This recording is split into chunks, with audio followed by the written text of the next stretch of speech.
You make more money today than you did 3 years ago. So why does your bank account look exactly the same? That gap between what you earn and what you keep as a name, it is called lifestyle inflation. And according to a 2024 Federal Reserve survey, nearly half of American households spend as much or more than they earned last month. Not just low earners, all income levels. Not because they do not earn enough, because their spending grew at the exact speed as their income. Today, I'm going to show you 5 signs that lifestyle inflation is quietly draining your paycheck. And the last one is the one nobody talks about, because it is not about money at all. So what exactly is lifestyle inflation and why you should care? Lifestyle inflation is when your spending increases at the same rate as your income. You get a raise, you feel like you earn it, so you upgrade a few things. A better phone plan, a nicer car, one more streaming service, maybe 2. Each one feels small, each one feels reasonable, but together they eat your entire raise before you even notice it is gone. There is actually a law for this. It is called Parkinson's Law of Money. It says that expenses rise to meet income, not because you're bad with money, because your brain automatically recalibrates what feels normal. And here is what the finance channels will not tell you. Lifestyle inflation is not just about a budget problem.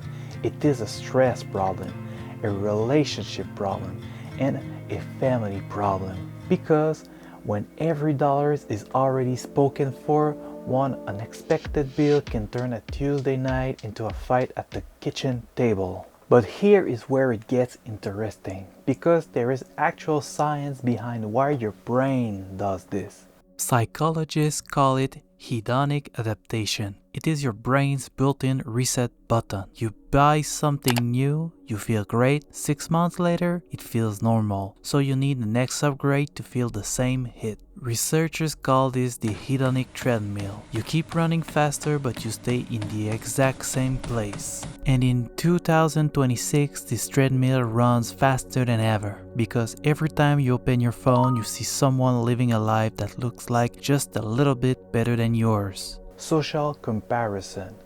It is the silent engine behind lifestyle creep, and it is hardest when you're a parent, because suddenly it is not just about you. It is about what your kid wears, what activities they do, what their birthday party looks like. And that pressure, it does not come from your wallet. It comes from your brain. And I know this because I live it myself. A couple of years ago, I built a gaming PC, about $2,000. And before that, I had been upgrading my computer every 3 to 4 years. Always the next step up, always a little more powerful. Here is the thing. I am a dad. I work full time, and by the time my kid's in the bed and the house is quiet, I sit down in front of that screen and I do not even feel like playing. I was not spending for who I am today, I was spending for who I used to be.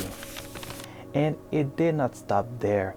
I had 5 subscriptions running: Spotify, YouTube Music, Netflix, Audible, Amazon Prime, about $100 a month, $1,200 a year for content I barely had time to consume. Each one felt like nothing. $10 there, $15 there, but together, that is a family weekend away every single month, going to an app I open once a week. The wake-up call did not come in a single moment. It came slowly, sitting in front of a screen with no desire to use it, opening an app and closing it in 30 seconds later, realizing that I was paying for a version of my life that no longer existed. So, how do you know if lifestyle inflation is already happening to you? Here are 5 signs, and be honest with yourself. Sign 1 is your savings rate has not moved in years. Your income went up, your savings did not. According to the Bureau of Economic Analysis, The average American savings rate in 2025 was just 4.6%. That means for every $1,000 earned, only $46 were saved. If your rate is flat or dropping despite earning more, that is lifestyle inflation at work. Sign 2. You are paying for things you do not use. A 2025 CNET survey found that the average American spends $90 a month on subscriptions, and $205 a year goes completely unused. That is money leaving your account every month for services you forgot you had. Sign 3. Your I deserve this moments are getting more expensive. That coffee used to be $3, now it is $7. That dinner out used to be $40, now it is $80. The hedonic treadmill is not running faster, you are just paying more per step. Sign 4. Money conversations with your partner have become tense. When every dollar is already committed, there is no room for flexibility. And a 2025 FP Canada study found that 42% of Canadians cite money as their number one source of stress, above health, above work, above relationships. Lifestyle inflation does not just drain your account, it drains your life. Sign 5. And here is the one nobody talks about. You feel guilty spending money on things that actually matter. You hesitate before buying your kids a book. You skip the family outing because it costs $30, but you did not hesitate on the subscription you never use. That is lifestyle inflation at its most destructive. It rewires your priorities without you realizing it. The autopilot spending feels normal, the intentional spending feels expensive. So what did I do? And what can you do starting today? The shift is not about cutting everything. It is about one question. Am I spending for who I am or who I used to be? I sat down one evening and did something simple. I pulled up 3 months of bank statements and I went through every recurring charge one by one. Next to each one, I asked that question. Is it for who am I right now or someone I used to be? 4 of those 5 subscriptions gone. I kept one. The gaming PC is still there, but I stopped chasing the upgrade cycle. I did not need the latest hardware to be a good dad. And here is what I did with that recovered money.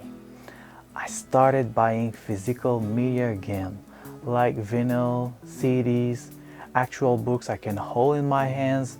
And here's the thing, most of it costs like $2 at the thrift store. I'm not getting the latest release, I know that, but a used CD for $2 or a vinyl for free over a year, that is a fraction of what I was paying in subscriptions. And every single purchase is a conscious choice, not an autopilot payment I forgot I was making. And my favorite shift, the library. Because almost every Saturday now, my kid pulls book off the shelf, we sit on the floor together and read. It costs $0 and it creates more joy in 30 minutes than any streaming service ever gave me in a year. Here is what nobody tells you about lifestyle inflation. The fix is not a spreadsheet. The fix is not a budget app. The fix is honesty. Honesty about who you have become and what actually matters to the life you are living right now. So, before your next purchase, ask yourself one question. Does this serve the life I am building or the life I left behind? If any of this hit home, drop a like. It tells the algorithm that this kind of content matters. And if you know someone who needs to hear this, send it to them. Sometimes the best financial advice is just knowing you're not alone. Keep living frugal, stay free.